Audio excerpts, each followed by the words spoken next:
Hello and welcome, everybody. I'm Jennifer Bristol with Allende magazine, and I am super excited to be here with everybody. I am so excited to feature this woman who is incredibly talented and affecting so many people through her work, through her creativity, through her vision, through her designs, and through her just wonderful spirit and way of being. So I'm delighted to introduce Citlalli Parra. She is a multidisciplinary artist living in San Miguel de Allende, Mexico, and she shares her talents through art, design, and fashion, and so much more. She is passionate about upholding traditional methods of artisanship using natural fibers and sustainable materials and dyes. I am so excited to dive in with you, Citlalli. Thank you for being here. Welcome.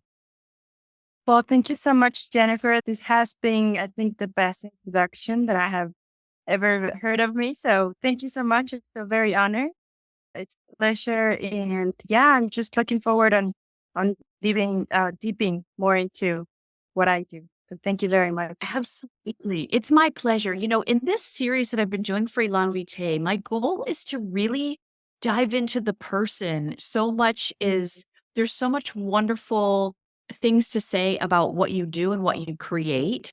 But I love to dig into those layers behind the artist and what really moves and fuels you. So I'm just curious, can you tell us a little bit about your background, how you started in art, and maybe how you got to the mediums that you're currently displaying today? Yeah, of course. Thank you for asking. Well, I started 6 years ago, involved in making my own pieces. I started weaving. But I grew up with an artist, which is my mom. So I was always influenced by that. However, I never really practiced it on my own because, it's like we already have an artist in the family, which is my mom. But then I moved 7 years ago to San Miguel de Allende from Guadalajara, Jalisco, which is where I'm from. And when I moved here, I kind of allowed myself to awaken that artistic side that I hadn't yet. And so I started taking sculpture classes and from a dream, a vision I had from a piece, I drew it, obviously super simple. And then I went to, because I'm not really good at painting, but I admire and I love every different medium of artistic practice.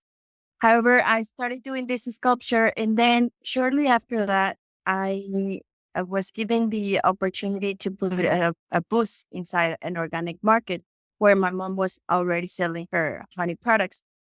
And then I saw the opportunity to start my own business. And so I did a trip to Chiapas with a very, very low budget in order for me to buy just very simple things from where I could not only sell, but also make. Like, for example, I bought Mexican shawls and then I made them into handbags. So when I went there, I went to the cultural house, and which is called Casa de la Cultura, and I saw a loom for the first time. Had never seen a pedal loom, and or if I did, maybe I never paid attention. And it was a very it impacted me a lot because I didn't know how textiles, like traditional textiles, were made. And I just felt very marveled by how the artisans were, weaving and doing these beautiful pieces. And shortly after my trip, which was only like 3 or 4 days, I was already here almost a year. And then I found out that the Fine Arts Institute had weaving classes. And I didn't know, and so obviously I went and I started making, not only was I purchasing the shawls from other artisans, which were very economic, and these were synthetic threads, but that's what I could afford at the moment. However, it gave me the appreciation of seeing how things were made from scratch. And obviously the importance that is there's already so much work behind. Why not improve it with obviously better fibers? So it enhances already the quality and all of the process behind. But that's how I started. And I started making, my own pieces from scratch, like bags, handbags. I wove them. I was sourcing materials. And then I started just researching more about natural materials. I came across a agave fiber. And then I started I was in the beginning, I was making only accessories, and then I started doing clothing as well. And some of the most distinctive ones that I started was my Venados collection, which I call Deer collection. And this is kind of a representation, like more contemporary representation of a deer from an ancient design from San Miguel de Allende, which looks more like a lammer, but that's the design that they depicted here in an ancient design, like the 1500s or something, with these deers. But I only took the deer because it has more elements. And then I started making like whippies, which is a square type cut dress, long ones. And then I had the opportunity to go visit. I was, passionate. I was becoming more passionate to find out more about how the things were made by hand, to meet new artisans. And I was able to make a trip to Oaxaca. I sold one of the wood that I make, and that allowed me to make my first trip to Oaxaca. And so there I started making replicas from some of my designs with some artisans. It was just very few pieces that I could do because I didn't have the possibility of investing more. But that gave me so much joy because I was able to come up with the design that was not previously planned, but I did it and I really loved it. And then I was able to meet some other artisans, and, kind of that it started this love of going and sharing and collaborating with artisans. And obviously it has been a journey which you realize of, the differences, or, the the communities, or, the environment that surrounds different artisans and yourself. And it gives you even more appreciation. And I was able to also replicate some other designs, like bags or backpacks with other artisans that only work with natural dyes. So that was kind of my introduction into making pieces where are completely natural. And I mean, it's been beautiful because ever since I came back to San Miguel, and then I was, making my pieces. Well, I was here and then I went, back and forth to Oaxaca.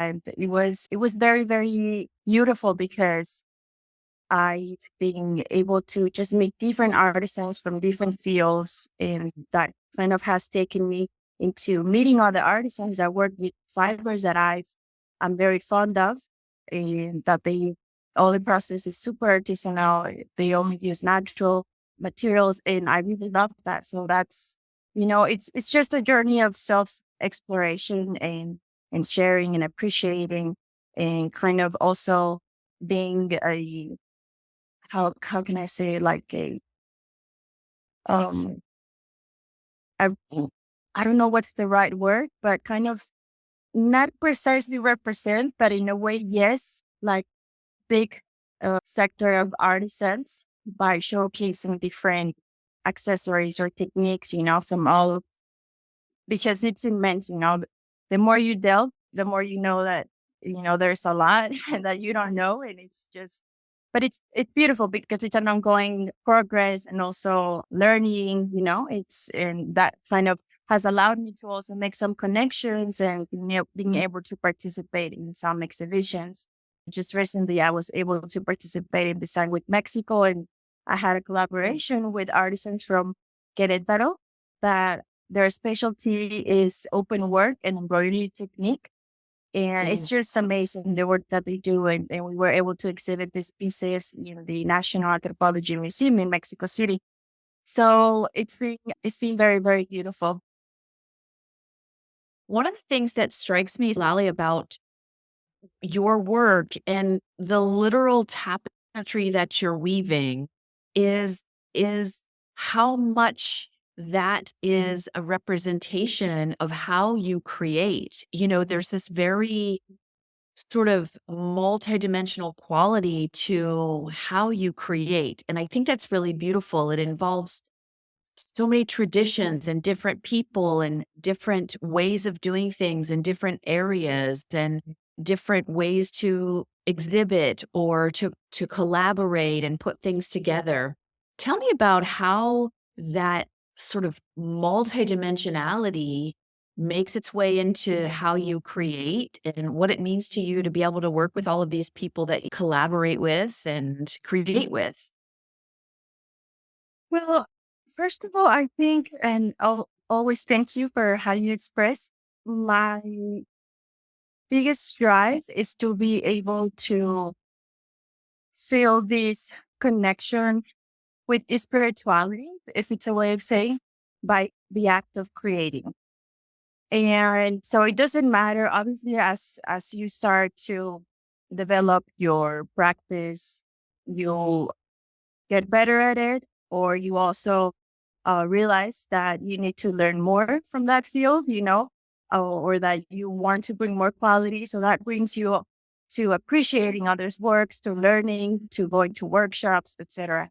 So I think, yeah, for me, it's very important the act of creating, and and sometimes if I feel like I'm not inspired to create within, for example, weaving, I may need, another influence that helps me to keep my hands in motion.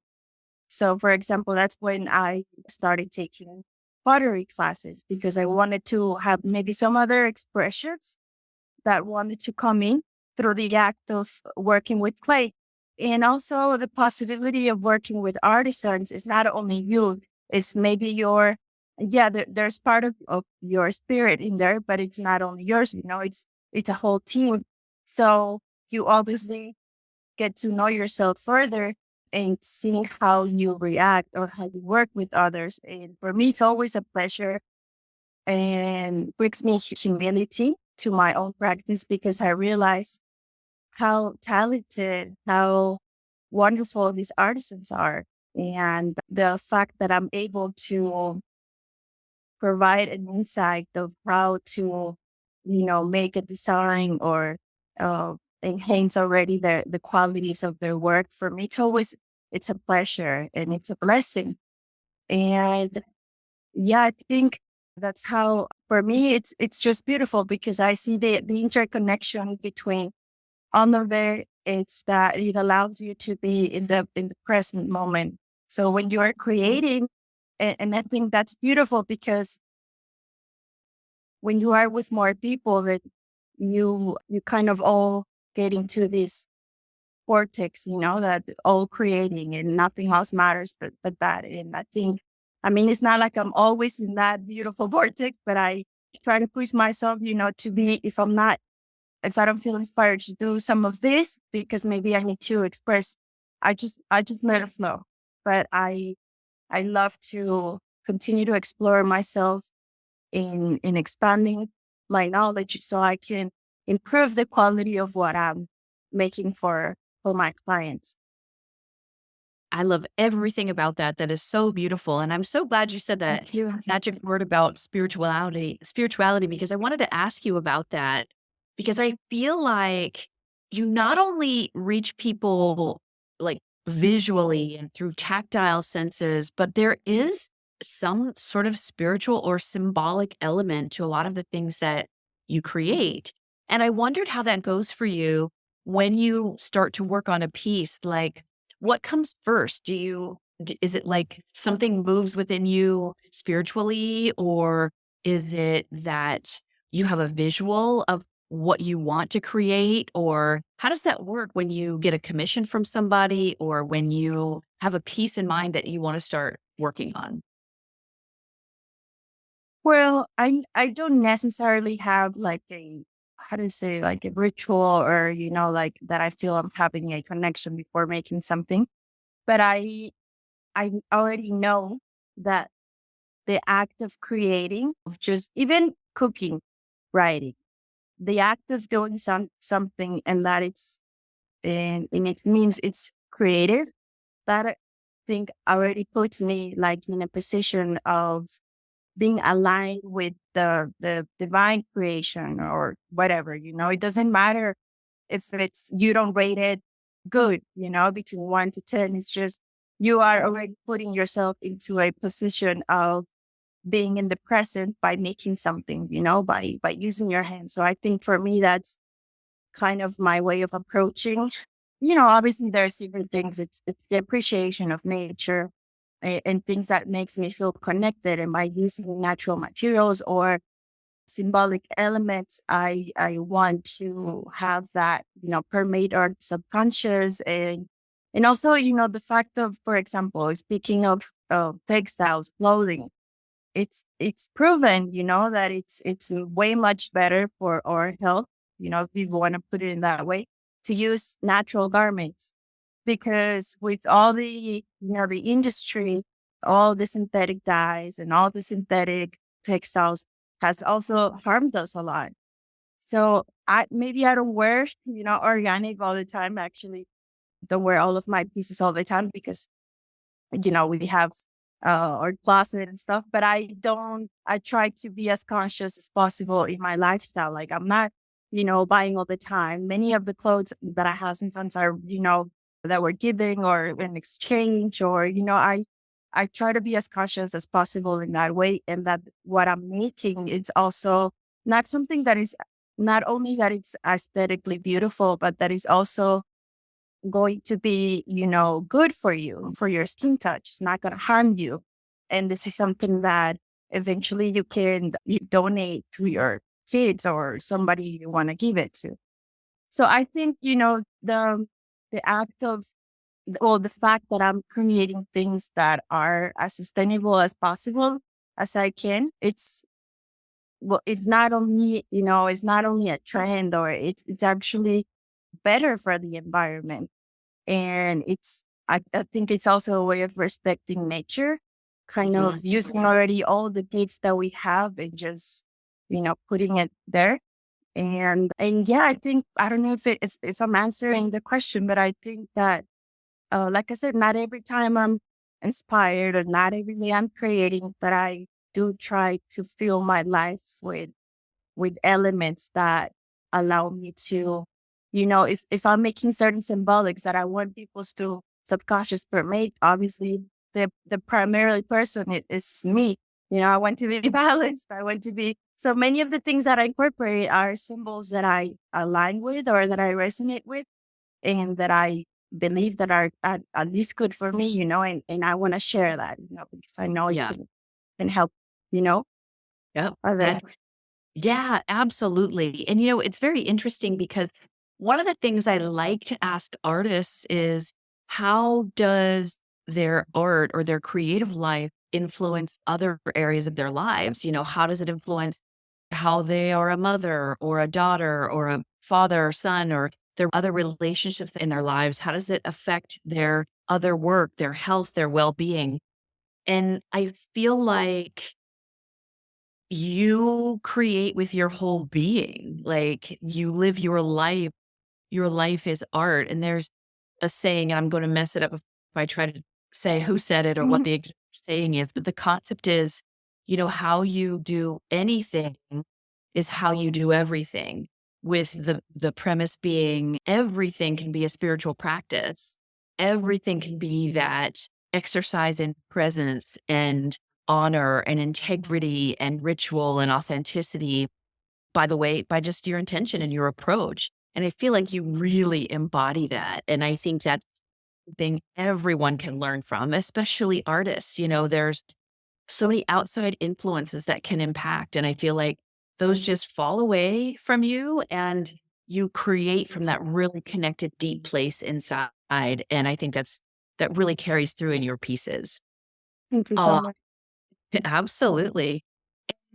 I just would love to get an idea of how people can connect with you. How is it, the breadth of your work is so diverse. Everything from home furnishing accessories to personal accessories to fashion. How is it that people can reach out to you and inquire about commissioning a piece they might like to see? We're going to have plenty of links with this interview that people can check out your work from. But what's the best way to get in touch with you?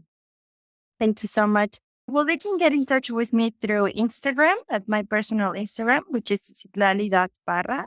But they can also visit my website, which is my full name, citlalliparra.com.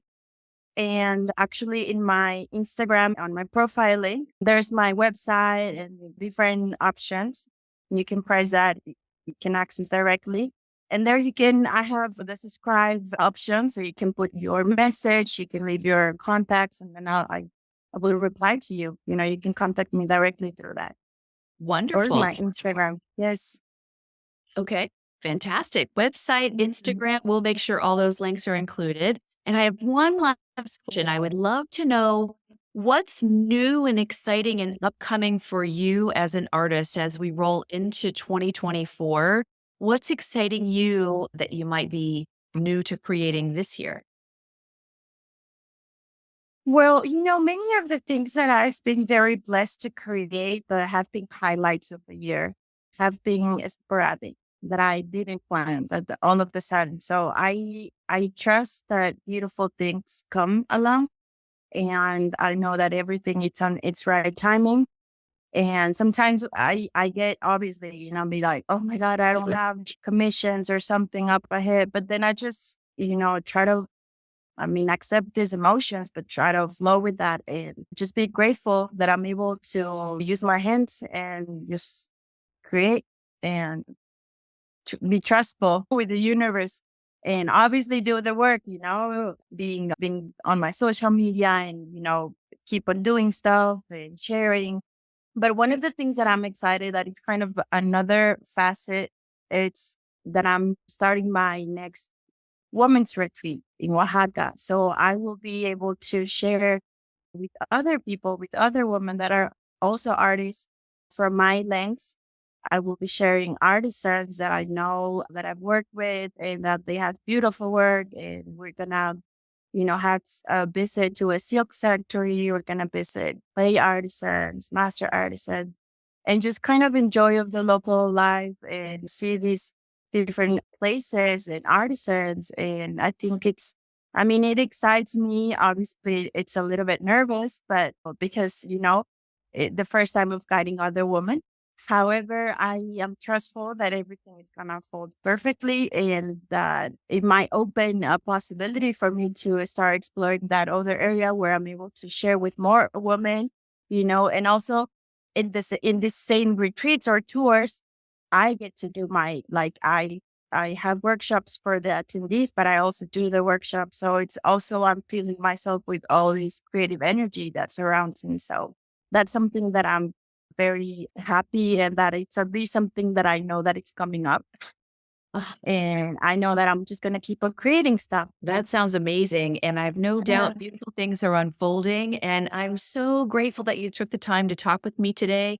It gives Thank me you, such Jennifer. pleasure to be able to dive sort of under those layers with you and talk about what moves you as an artist. And I'm thrilled to see your work in the world. And I hope that just continues to expand. And I hope everybody will go and check out citlalliparra.com and Instagram, Citlalli.Parra, and have a look at her amazing work. And I think you've heard all the details here of where this creativity comes from. And I love being able to support that. So thank you so much for being here with us. Thank you so much, Jennifer. It was a pleasure. Thank you very much.